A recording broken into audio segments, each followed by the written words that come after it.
Like I mentioned, though, the NBA Conference Finals are kicking off tonight, where we are going to see the Boston Celtics hosting the Indiana Pacers in what should be an interesting series. Now, according to Vegas, they don't necessarily have high expectations for the series. The Celtics open as minus 900 favorites according to DraftKings, while the Pacers are plus 600 to win this series. So, again, in Vegas's eyes, I think that it's very clear that the Celtics over the past few years have been a little bit overvalued in terms of how the sports books view this Celtics team. And the Pacers, as much as they have, at least in the eyes of a lot of NBA fans, sort of benefited from maybe some key injuries to other opponents, and you can say the same thing for the Celtics as well, but I do think that it has sort of undermined the level of success that both of these teams have had throughout their playoff runs. Now, am I going to go out and say that it's been the most difficult path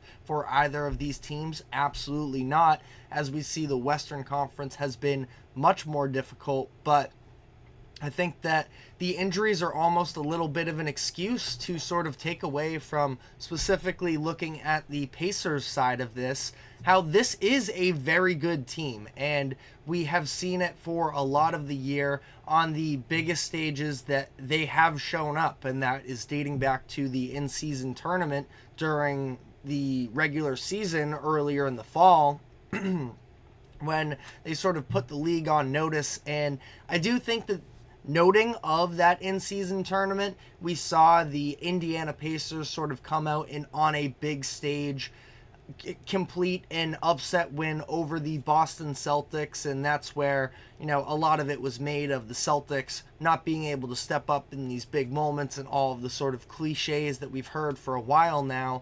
But I think that it does make it interesting that the Celtics, because of that experience, can't really get snuck up on by the Indiana Pacers. As much as they've been cruising for the majority of this postseason, we've seen in Game 2 of both of their first two series, these other teams come out and sort of punch them in the mouth, shoot terrific from the field, and end up beating the Celtics, where I think that the Celtics maybe had their foot not quite fully on the gas, and that should not be the case in this series. The Pacers aren't sneaking up on the Celtics. You're in the conference finals, so really no team ever can, but the Pacers also dealt the Celtics a little bit of embarrassment on a big stage earlier in the season, that is. And you know, to that idea, this is not the same exact Pacers team because they now have Pascal Siakam, who has been tremendous through their first two rounds. But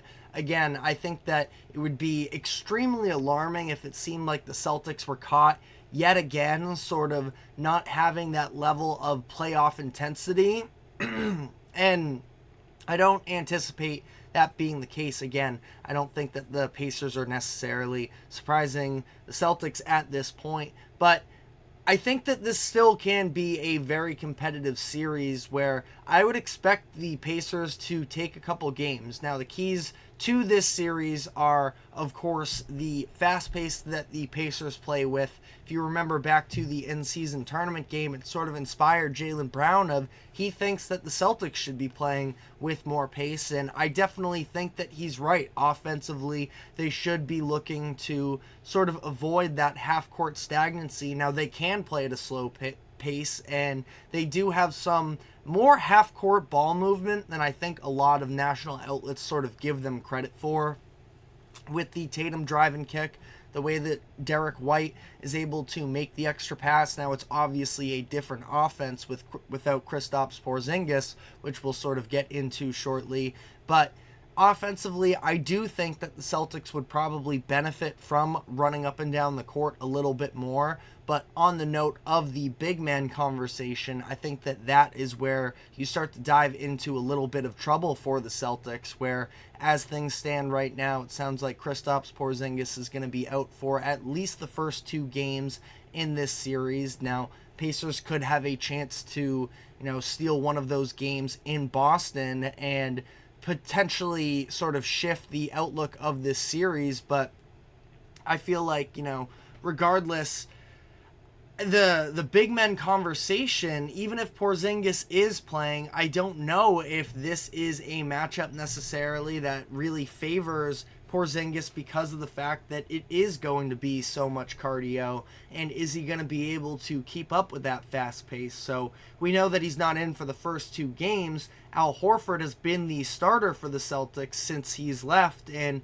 Al Horford, we saw, has definitely been sort of put through. I mean, you look back at their past couple postseason runs, and he has been very much, sort of overutilized considering his age, where now he is 37 years old. He is likely going to turn 38 throughout the course of this series, so in early June. But I think that, that is also an area where Indiana could look to exploit. So what are the Celtics going to do to prevent that?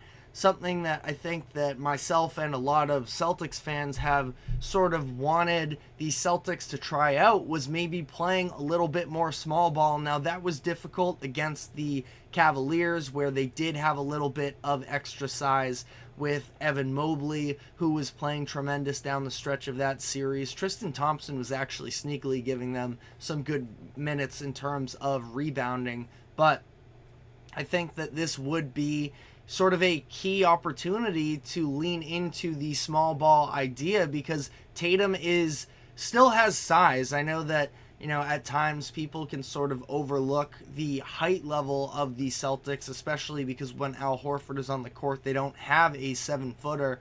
But I think that Tatum can do a perfectly fine job of matching up against Miles Turner, who is not an ultra efficient post scorer, and I think that Tatum can definitely hold up on his own in those types of matchups. We saw in the first round when the Pacers played against the Milwaukee Bucks the way that they had some real mismatches in terms of the Bucks not really knowing what to do in terms of guarding both Pascal Siakam and Miles Turner, who to put Brook Lopez on. Ultimately, they decided to bring in Bobby Portis and have him be a bigger piece of the defensive assignment on Pascal Siakam. But I think that ultimately for the Celtics here, it is probably in their best interest to lean into the small ball. Now, I love Al Horford as a Celtics fan, but we saw him really struggling as well from the three-point line in their series against the Cleveland Cavaliers. Now, he had a big Game 5 from beyond the three-point arc, which sort of helped him to, at least maybe build up some confidence headed into this next round. He was 6 of 13 from 3, but he was 0 for 10 in the previous 2 games combined, and through the entirety of the postseason so far, he hasn't been super effective from the line, 32% from 3. Now, last round we saw Evan Mobley willing to sacrifice giving up some open looks to Al Horford and sort of camp out in the paint, and that did disrupt the Celtics offense in terms of the drive and kick style that they often like to play and get defenses around them rotating and beating the defenses with ball movement. But I don't know how much of a possibility that really is with Al Horford if opposing defenses aren't going to respect that. We also have word that Xavier Tillman, another player, another big man for the Celtics that they went out and they acquired at the trade deadline, he is going to be missing Game 1 tonight because of the tragic loss of his dad. So, of course,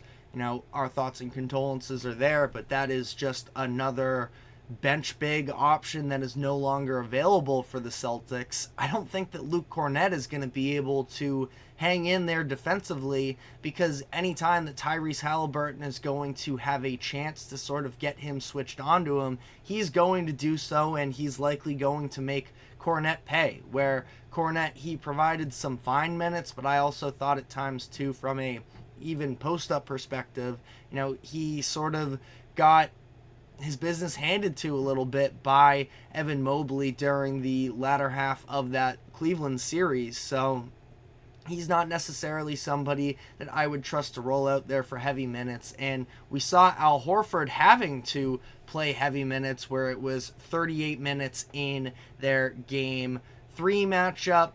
Sort of took the foot off the gas a little bit, Mazzulla did, in game 4, where he played 28, but then back up to 35 just 2 seconds under that in their game 5 closeout game. So I would definitely prefer to see, Horford be able to be more well rested so that he doesn't have those tired legs under him when he is trying to space out the defense, because ultimately he just doesn't have that much else to his offensive repertoire at this point, when he is maybe a little bit more hindered on the athleticism forefront. So I would like to see the Celtics try and run some small ball here. Ultimately, the Celtics are a better team top to finish. Now, you can sort of look at those bench units as well, something that I was really high on for the Pacers headed into their series against the Knicks. Now, the Celtics do have more depth than the Knicks do. It's not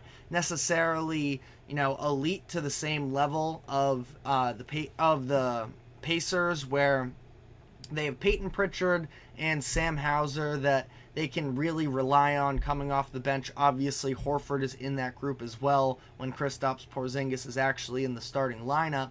But going to be interested to see how they sort of decide to play this, because again, I think that throwing sort of forwards and longer defenders at Tyrese Halliburton on the defensive end, trying to play with a pace, could be something beneficial to them. Somebody that I'm maybe looking at a sneaky option for them off the bench could be O'Shea Brissett, former Indiana Pacer last year, and he's somebody who I do think can benefit a little bit more from playing a high-paced offense, and that's what I'm hoping that the Celtics can sort of go out and show. We know that they have all the talent to be malleable on that offensive end, but it's a little bit of a question mark of, are they going to break out of their habits where at times they can be a little bit stubborn. But ultimately, I don't think the Pacers are going to be any form of a rollover. Now, it would be incredibly disappointing if the Celtics were not to win this series. I have them winning in 6. I think the Pacers can steal a couple. They are the last remaining undefeated home team in the postseason, so I don't think they are going to roll over easy by any means. But like I mentioned, it would be extremely disappointing if the Celtics do not win this Eastern Conference Finals series, and it is a borderline failure, which is what I want to dive into on the other side of this break. There were some comments made on ESPN about the severity of how bad this loss would be for the Celtics to not just lose this Eastern Conference Finals series, but to fall short of the NBA Finals championship altogether. So stick with us, and when we come back, we're going to be giving some thoughts on the idea of, is it a failure if the Celtics do not win the finals this year? So stick with us, and we will be right back.